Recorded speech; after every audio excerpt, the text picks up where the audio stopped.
E.N.D here. We are in day 2 of the spoilers for Theros Beyond Dead. Yesterday was day 1. We saw quite interesting and good cards. Let's see what more and more have been spoiled for Theros Beyond Dead. Towering Wave Mystic for 1 and 1 blue. It's a 2-1 Merfolk Wizard. It's a common card. Whenever it deals damage, target player puts that many cards from the top of their library into their graveyard. 1 with the stars for 3 and 1 blue. This is an enchantment. It's an aura. Enchant creature or enchantment. Enchanted permanent, it's an enchantment and loses all other card types. It still has its abilities, but it's no longer a creature.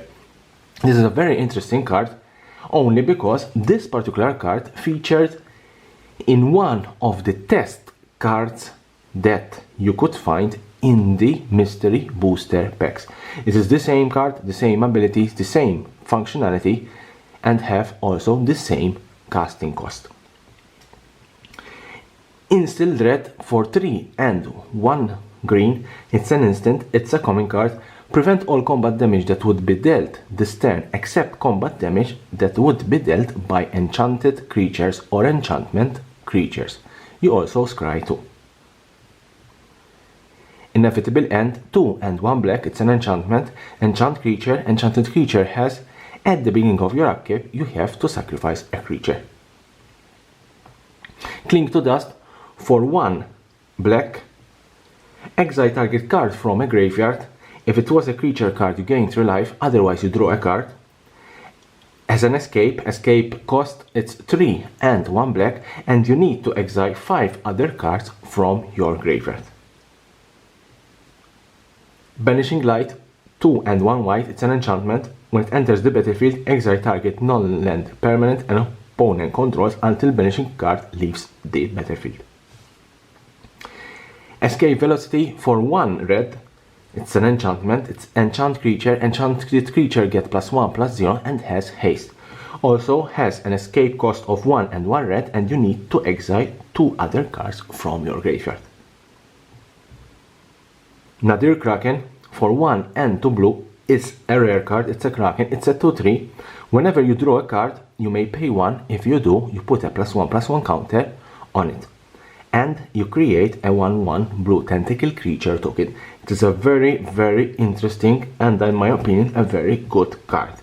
We have also the extended art version for Theros Beyond Dead. These cards can be only found in the collector boosters for Theros Beyond Dead. These cannot be found in the normal, or what we call them today, the draft booster packs. Storm Herald for 2 and 1 red. It's a 3/2 human shaman, it's a creature, it has haste.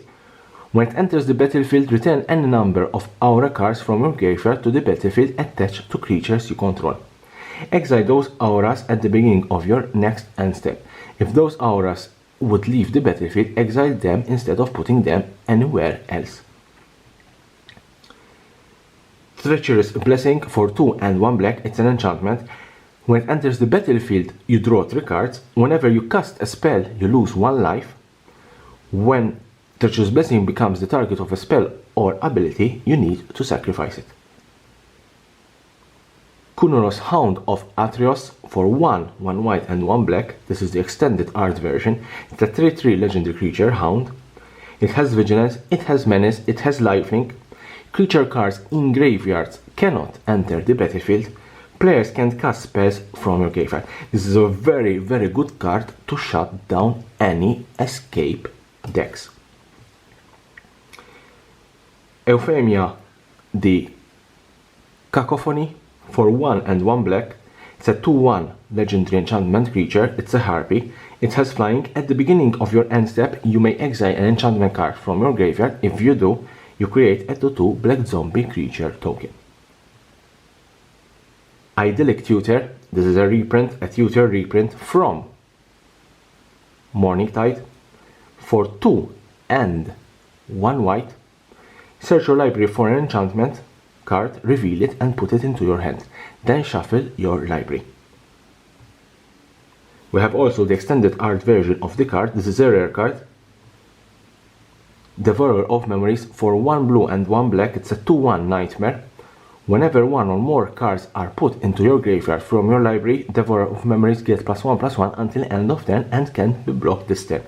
For 1 blue and 1 black, you put the top card of your library into your graveyard. Avataras Oracle of Half-Truths for 2, 1 blue and 1 black. It's a 3/2 legendary creature, human advisor. It has Menace. When it enters the battlefield, target opponent look at the top 3 cards of your library and separate them into face down pile and face up pile. Put one pile into your hand and the other into your graveyard. Very, very interesting card. We have the extended art version of the Avataras Oracle of Half-Truth. Now, the big one, in my opinion, we have Theros, HELIOD, Sun Crowned. HELIOD, Sun Crowned. HELIOD once employed Elspeth as his champion, even crafted her a weapon. Terrified of her power, he stole the spear back and struck her down into the underworld. He still fears her to this day. Here it is, HELIOD, Sun Crowned for 2 and 1 white.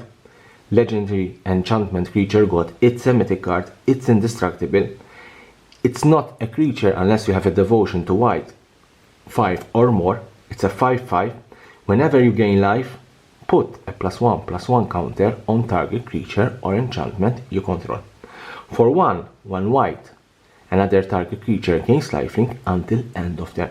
This is a very strong card, it's a very strong god, and there are some unlimited combo that you can do with HELIOD Sun Crown. This is the last card spoiled today. I hope in the coming days we will have more and more mythics and more rares and more cards spoiled for Theros beyond that. Here's the subscription button, subscribe for my channel so that you cannot lose any spoilers for Theros beyond that.